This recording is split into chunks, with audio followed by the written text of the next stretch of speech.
ನಮಸ್ಕಾರ ಎಲ್ಲರಿಗೂ, welcome back to one more video.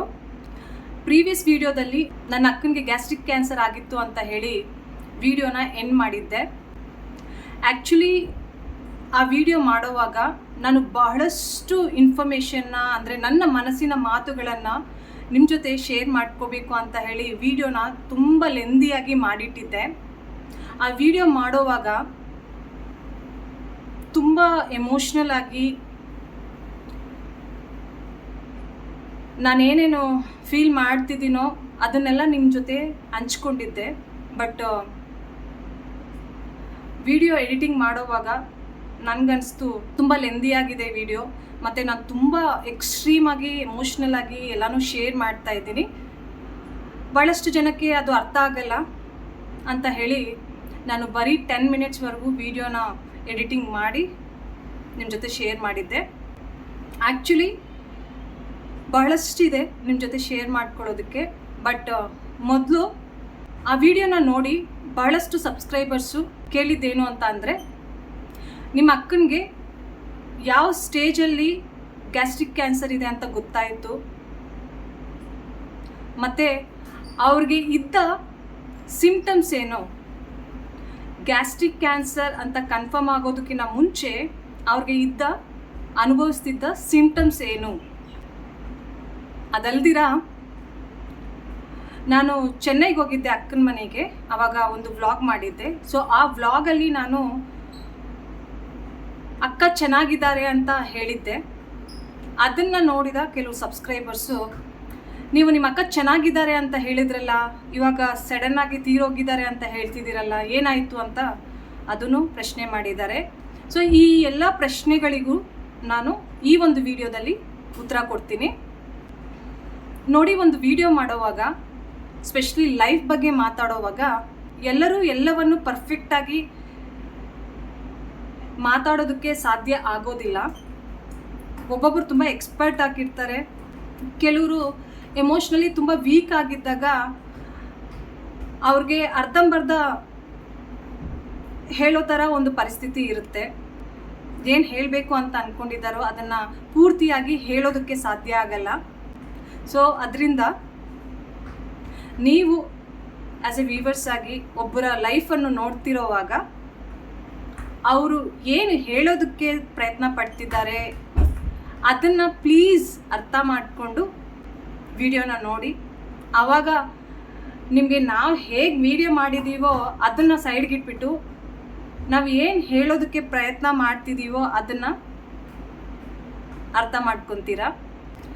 So ಇವಾಗ ಅಕ್ಕನಿಗೆ ಗ್ಯಾಸ್ಟ್ರಿಕ್ ಕ್ಯಾನ್ಸರ್ ಇದೆ ಅಂತ ಗೊತ್ತಾಗೋದಕ್ಕಿಂತ ಮುಂಚೆ ಅವ್ರಿಗೆ ಯಾವ್ಯಾವ ಸಿಂಪ್ಟಮ್ಸ್ ಇತ್ತು, ಎಷ್ಟು ವರ್ಷಗಳಿಂದ ಇತ್ತು, ಅದಕ್ಕೆ ಅವರು ಏನೇನು ಪರಿಹಾರ ಮಾಡಿಕೊಂಡ್ರು, ಇಲ್ಲ ಅದನ್ನು ನೆಗ್ಲೆಕ್ಟ್ ಮಾಡಿದ್ರ, ಅವನ್ನೆಲ್ಲನೂ ಹೇಳ್ತೀನಿ.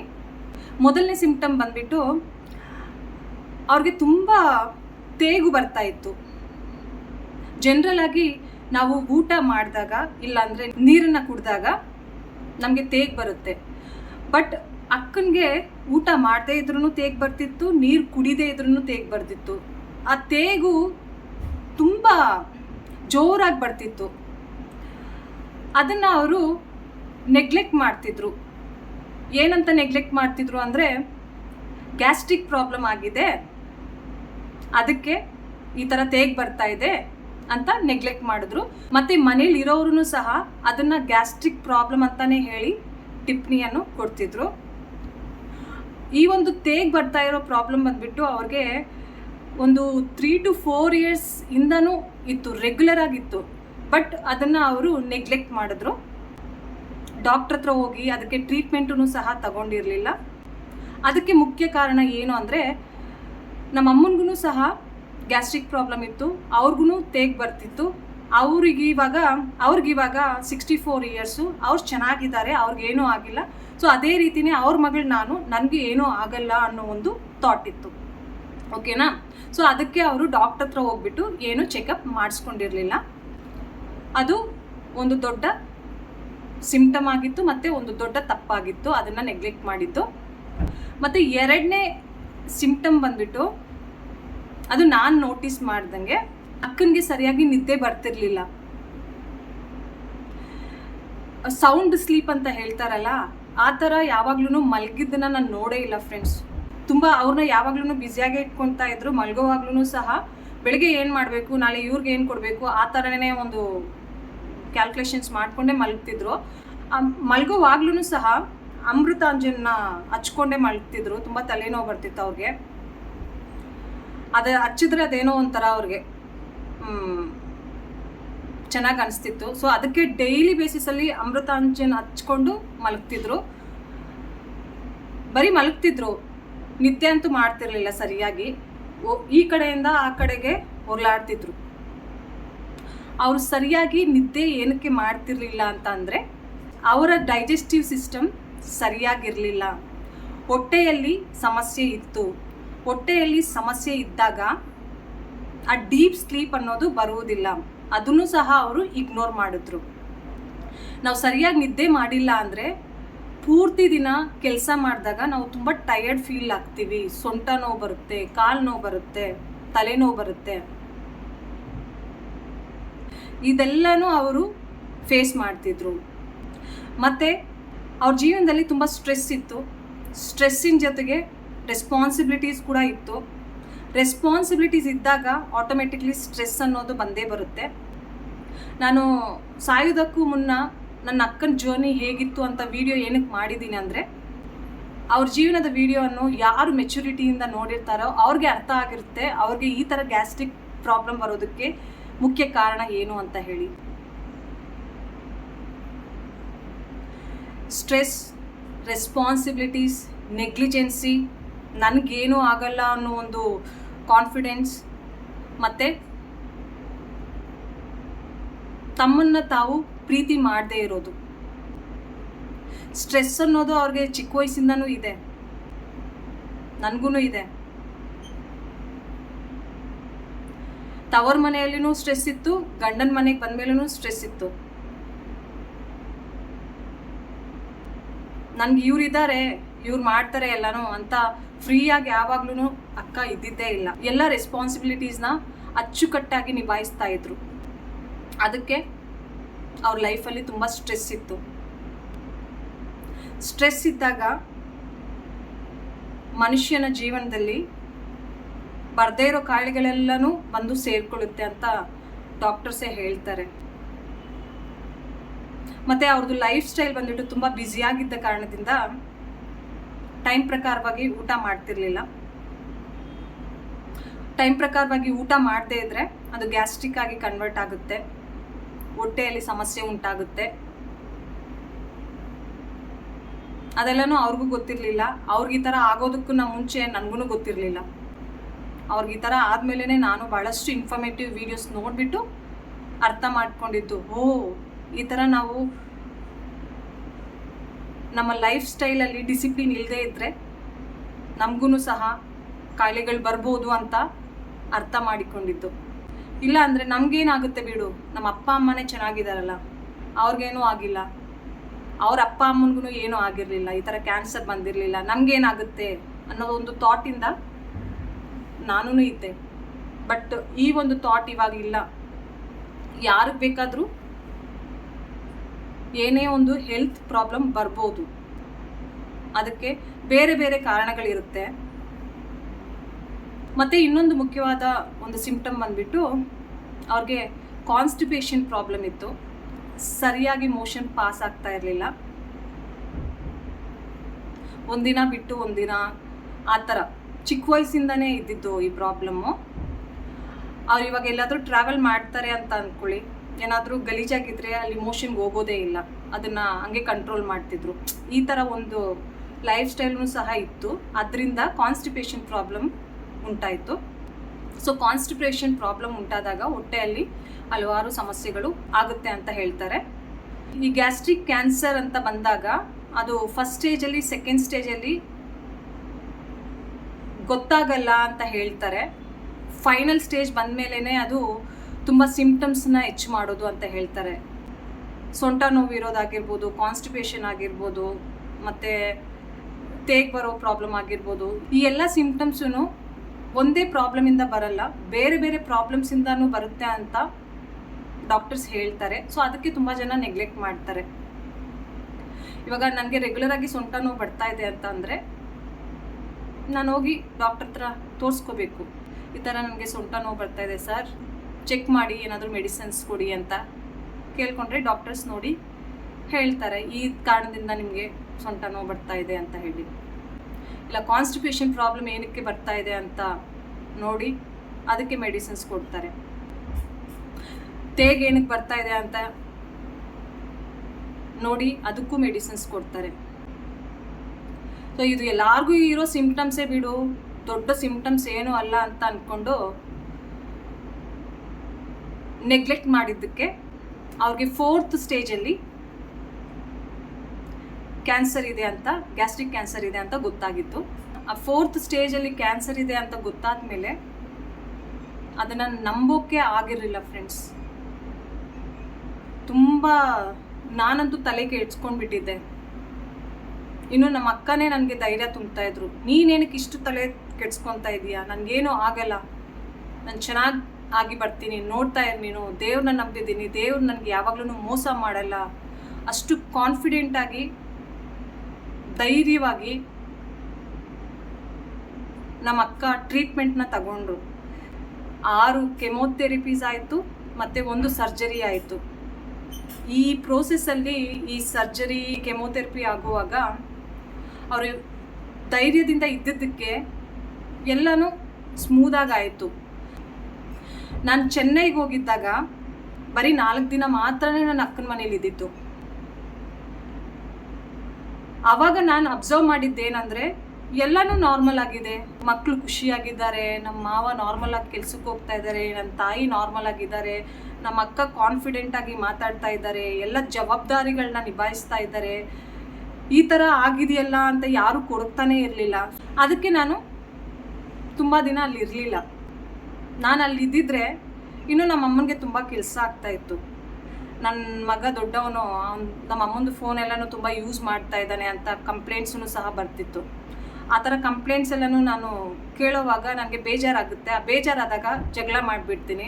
ಸೊ ಅದೆಲ್ಲ ಸುಮ್ಮನೆ ಏನಕ್ಕೆ ಅಂತ ಹೇಳಿ ನಾನು ಬೇಗನೆ ಬೆಂಗಳೂರಿಗೆ ಬಂದುಬಿಟ್ಟಿದ್ದೆ. ಬಂದು 1 ವಾರಕ್ಕೆ ಈ ಥರ ಅಕ್ಕ ಸೀರಿಯಸ್ ಆಗಿಬಿಟ್ಟಿದ್ದಾರೆ ಅಂತ ಕಾಲ್ ಬಂತು. ಚೆನ್ನಾಗಿ ಕಾನ್ಫಿಡೆಂಟ್ ಆಗಿದ್ದವರು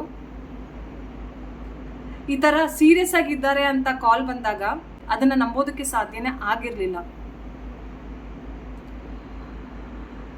ಅವ್ರಿಗೆ ಏನಾಯಿತು ಅಂದರೆ, ಏನಕ್ಕೆ ಸಡನ್ನಾಗಿ ಅವ್ರದ್ದು ಡೆತ್ ಆಯಿತು ಅಂದರೆ, ಅವರು ಆಚೆ ಹೋಗ್ತಿದ್ರಂತೆ, ಸ್ವಲ್ಪ ವಾಕ್ ಮಾಡಿಕೊಂಡು ಕಾಲು ಜಾರಿ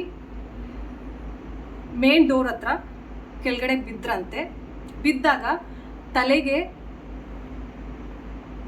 ಪೆಟ್ಟು ಬಿತ್ತಂತೆ. ಅದು ಸ್ವೆಲ್ಲಿಂಗ್ ಆಗಿ ಕನ್ವರ್ಟ್ ಆಯಿತು. ನಂತರ ತುಂಬ ನೋವ್ತಾ ಇದೆ ಅಂತ ಹೇಳ್ತಿದ್ರಂತೆ. ಸೊ 2 ಡೇಸು ತುಂಬ ನೋವ್ತಾ ಇದೆ ಅಂತ ಹೇಳಿದಾಗ ಆ ನೋವಿಗೆ ಮೆಡಿಸಿನ್ಸ್ ಕೊಡಿಸ್ಬೇಕು ಅಂತ ಡಾಕ್ಟರ್ಸ್ ಹತ್ರ ಕರ್ಕೊಂಡೋದ್ರು. ಆ ಡಾಕ್ಟರ್ಸು ನಮ್ಮ ಅಕ್ಕನ್ನ ನೋಡಿಬಿಟ್ಟು, ಇವಾಗಲೇ ಅಡ್ಮಿಟ್ ಮಾಡಬೇಕು ಇವ್ರಿಗೆ ಹೊಟ್ಟೆಯಲ್ಲೆಲ್ಲನೂ ನೀರು ತುಂಬ್ಕೊಂಡ್ಬಿಟ್ಟಿದೆ, ಆ ನೀರನ್ನ ತೆಗಿಬೇಕು ಅಂತ ICU ಅಲ್ಲಿ ಅಡ್ಮಿಟ್ ಮಾಡಿಸಿದ್ರಂತೆ. ಸೊ ಹೊಟ್ಟೆಯಲ್ಲಿ ನೀರು ತೆಗೆಯೋ ಸಮಯದಲ್ಲಿ ಅವ್ರದ್ದು ಹಾರ್ಟ್ ಬೀಟು ಕಡಿಮೆ ಆಯ್ತಂತೆ, ಹಾರ್ಟ್ ಕೋಆಪ್ರೇಟ್ ಮಾಡಿರಲಿಲ್ವಂತೆ. ಸೊ ಆವಾಗ ನಮಗೆ ಕಾಲ್ ಬಂದಿತ್ತು, ಈ ಥರ ಸೀರಿಯಸ್ ಅಂತ ಹೇಳ್ತಾ ಇದ್ದಾರೆ ಅಂತ ಹೇಳಿ. ಆ ಥರ ಸೀರಿಯಸ್ ಅಂತ ಅಂದಮೇಲೂ ಸಹ ನನಗೆ ಹೋಪ್ ಇತ್ತು, ಇಲ್ಲ ನಮ್ಮ ಅಕ್ಕ ಇಷ್ಟೆಲ್ಲನೂ ಎಕ್ಸ್ಪೀರಿಯೆನ್ಸ್ ಮಾಡಿದ್ದಾರೆ, ಎಲ್ಲದಕ್ಕೂ ಸಹ ತುಂಬ ಧೈರ್ಯವಾಗಿ ಕೋಆಪ್ರೇಟ್ ಮಾಡಿ ಚೆನ್ನಾಗಿದ್ರು, ಇವಾಗ್ಲೂ ಸಹ ಅದೇ ರೀತಿಯೇ ಚೆನ್ನಾಗಾಗಿ ಬರ್ತಾರೆ ಅನ್ನೋ ಒಂದು ಹೋಪ್ ಇತ್ತು. ಬಟ್ ಸಂಜೆ ಆಗ್ತಾ ಅಕ್ಕ ಇನ್ನಿಲ್ಲ ಅಂತ ಕಾಲ್ ಬರುತ್ತೆ. ಅದೂ ಅವ್ರಿಗೆ ಹಾರ್ಟ್ ಅಟ್ಯಾಕ್ ಆಗಿ ತೀರೋಗಿತ್ತು. ಗ್ಯಾಸ್ಟ್ರಿಕ್ ಕ್ಯಾನ್ಸರ್ಗಾಗಿ ಏನೇನು ಟ್ರೀಟ್ಮೆಂಟ್ನ ಡಾಕ್ಟರ್ಸ್ ಅವ್ರಿಗೆ ಕೊಡ್ತಿದ್ರು ಅದರಲ್ಲೆಲ್ಲನೂ ಅವರು ಚೆನ್ನಾಗಿ ಗೆದ್ದು ಬಂದರು. ಆ ಟ್ರೀಟ್ಮೆಂಟ್ನ ತಗೊಂಡ್ರು, ಡಯಟ್ನ ಫಾಲೋ ಮಾಡ್ತಿದ್ರು.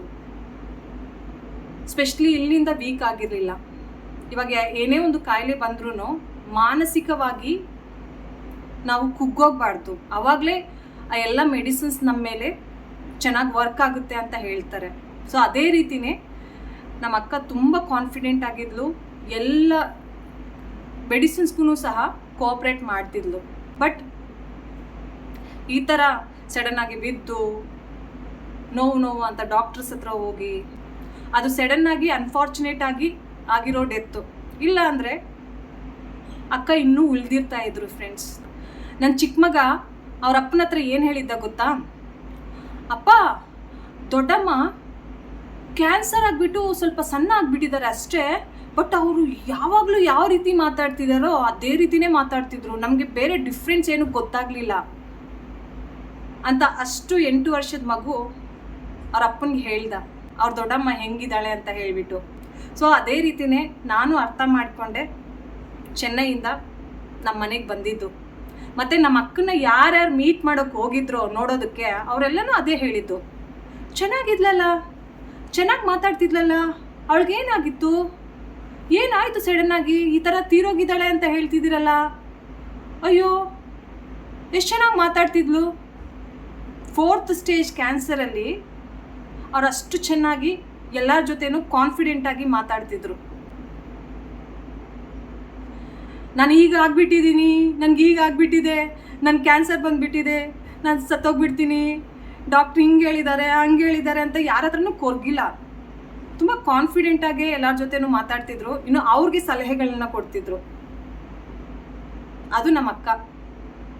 ಇವಾಗ ನಮ್ಮ ಅಕ್ಕ ನಮ್ಮ ಜೊತೆ ಇಲ್ಲ, ಅವ್ರ ಬಗ್ಗೆ ನಾನು ಮಾತಾಡೋವಾಗ ಎಮೋಷ್ನಲ್ ಆಗೋದು ಸಹಜ. ನೀವು ಎಮೋಷ್ನಲ್ ಆಗಿ ಅಳ್ಕೊಂಡು ಮಾತಾಡಬೇಡಿ ಅಂತ ಒಬ್ಬರು ಕಾಮೆಂಟ್ ಮಾಡಿದರು. ಇವಾಗ ನಮ್ಮ ಅಕ್ಕ ತೀರೋಗ್ಬಿಟ್ಟು 1 ತಿಂಗಳೂ ಆಗಿಲ್ಲ. ಅವ್ರ ಲಾಸನ್ನು ನಾವು ಡೈಜೆಸ್ಟ್ ಮಾಡ್ಕೊಳ್ಳೋದೇ ತುಂಬ ಕಷ್ಟ. ಅದ್ರ ಜೊತೆಗೆ ಯೂಟ್ಯೂಬ್ ಅನ್ನೋ ಈ ದೊಡ್ಡ ಪ್ಲ್ಯಾಟ್ಫಾರ್ಮಲ್ಲಿ ನಾನು ನನ್ನ ಅಕ್ಕನ ಬಗ್ಗೆ ಮಾತಾಡೋವಾಗ ಅವ್ರ ಲೈಫೇ ನನ್ನ ಕಣ್ಮುಂದೆ ಬಂದ್ಬಿಡುತ್ತೆ ಫ್ರೆಂಡ್ಸ್. ಎಷ್ಟೊಂದು ಹೇಳಬೇಕು ಅಂತ ನನ್ನ ಮನಸ್ಸು ಹೇಳ್ತಾ ಇರುತ್ತೆ, ಬಟ್ ಲಿಮಿಟೆಡ್ ಆಗಿನೇ ನಾವು ಎಲ್ಲನೂ ಮಾತಾಡೋದಕ್ಕೆ ಸಾಧ್ಯ ಆಗುತ್ತೆ. ಇಲ್ಲಾಂದರೆ ತುಂಬ ಇದೆ ಹೇಳೋದಕ್ಕೆ. ನಮ್ಮ ಅಕ್ಕ ಚಿಕ್ಕ ವಯಸ್ಸಿಂದ ತುಂಬ ಅಂದರೆ ತುಂಬ ಕಷ್ಟಪಟ್ಟಿದ್ದಾರೆ ಫ್ರೆಂಡ್ಸ್.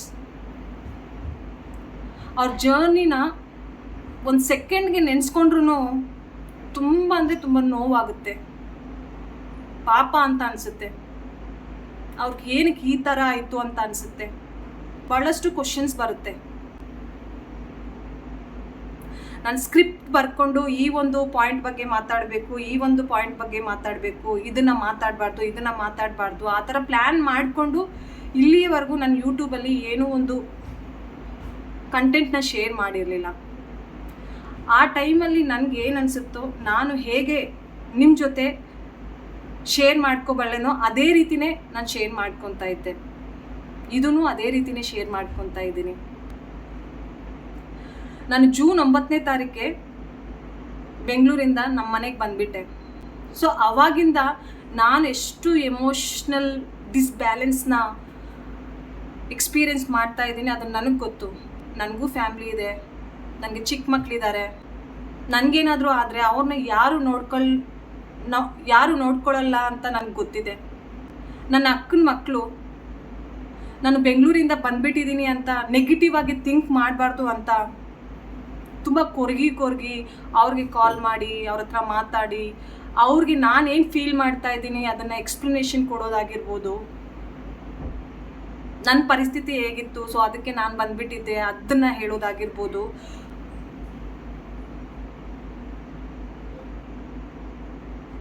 ನಾನೆಲ್ಲನೂ ಪ್ರೋಸೆಸ್ ಮಾಡ್ತಾ ಇದ್ದೀನಿ, ನಿಭಾಯಿಸ್ಕೊಂಡು ಬರ್ತಾ ಇದ್ದೀನಿ ಫ್ರೆಂಡ್ಸ್. ಅದನ್ನು ನೀವು ಅರ್ಥ ಮಾಡ್ಕೊತೀರಾ ಅಂತ ಅಂದ್ಕೊತಾ ಇದ್ದೀನಿ. ಏನಾದರೂ ನನ್ನ ವೀಡಿಯೋಸಲ್ಲಿ ಪರ್ಫೆಕ್ಷನ್ ಇಲ್ಲ ಅಂತ ಅಂದರೆ ಪ್ಲೀಸ್ ಕ್ಷಮಿಸಿ.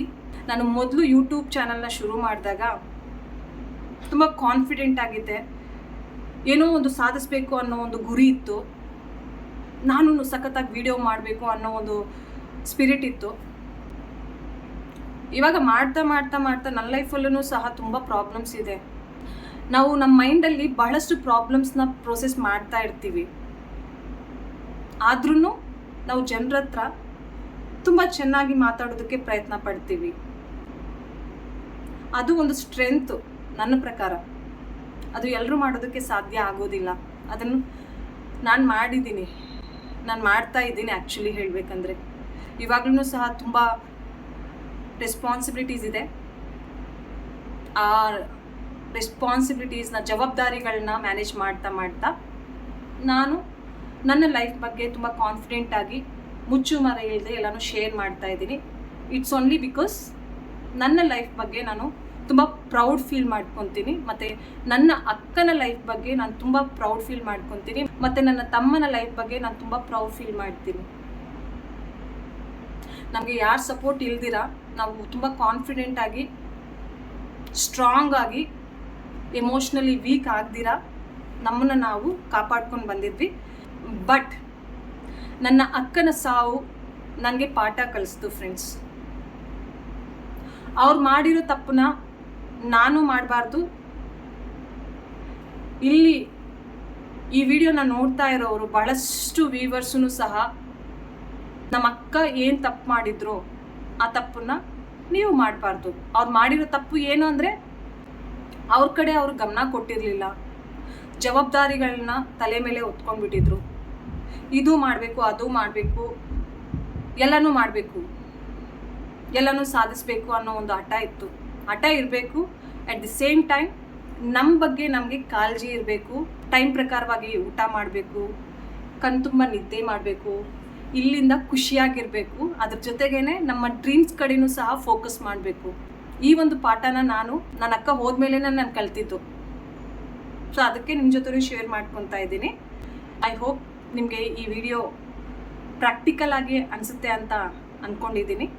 ಇನ್ನು ನನ್ನ ಚಾನೆಲ್ನ ಸಬ್ಸ್ಕ್ರೈಬ್ ಮಾಡಿಕೊಂಡಿಲ್ಲ ಅಂದರೆ ಸಬ್ಸ್ಕ್ರೈಬ್ ಮಾಡಿಕೊಂಡು ಎಲ್ಲ ವ್ಲಾಗ್ಸ್ನ ನೋಡಿ ಸಪೋರ್ಟ್ ಮಾಡಿ. ನೆಕ್ಸ್ಟ್ ವಿಡಿಯೋದಲ್ಲಿ ನಮ್ಮ ಅಮ್ಮನ ಜೊತೆ ಯಾವ ರೀತಿಯ ರಿಲೇಷನ್ಶಿಪ್ನ ನಾವು ಶೇರ್ ಮಾಡ್ತೀವಿ, ನಾನೇ ಆಗಿರ್ಬೋದು, ಅಕ್ಕನೇ ಆಗಿರ್ಬೋದು, ನನ್ನ ತಮ್ಮನೇ ಆಗಿರ್ಬೋದು, ನನ್ನ ತಂಗಿ ತೀರೋದ್ಲೆಲ್ಲ ಅವಳಾಗಿರ್ಬೋದು, ಯಾವ ರೀತಿ ರಿಲೇಷನ್ಶಿಪ್ನ ನಾವು ಶೇರ್ ಮಾಡ್ತಿದ್ವಿ ಅದನ್ನೆಲ್ಲನೂ ನಿಮ್ಮ ಜೊತೆ ಶೇರ್ ಮಾಡ್ಕೊತೀನಿ. ಸೊ ತಪ್ಪದೆ ಸಬ್ಸ್ಕ್ರೈಬ್ ಮಾಡಿಕೊಂಡು ಎಲ್ಲ ವ್ಲಾಗ್ಸ್ನ ನೋಡಿ. Thank you.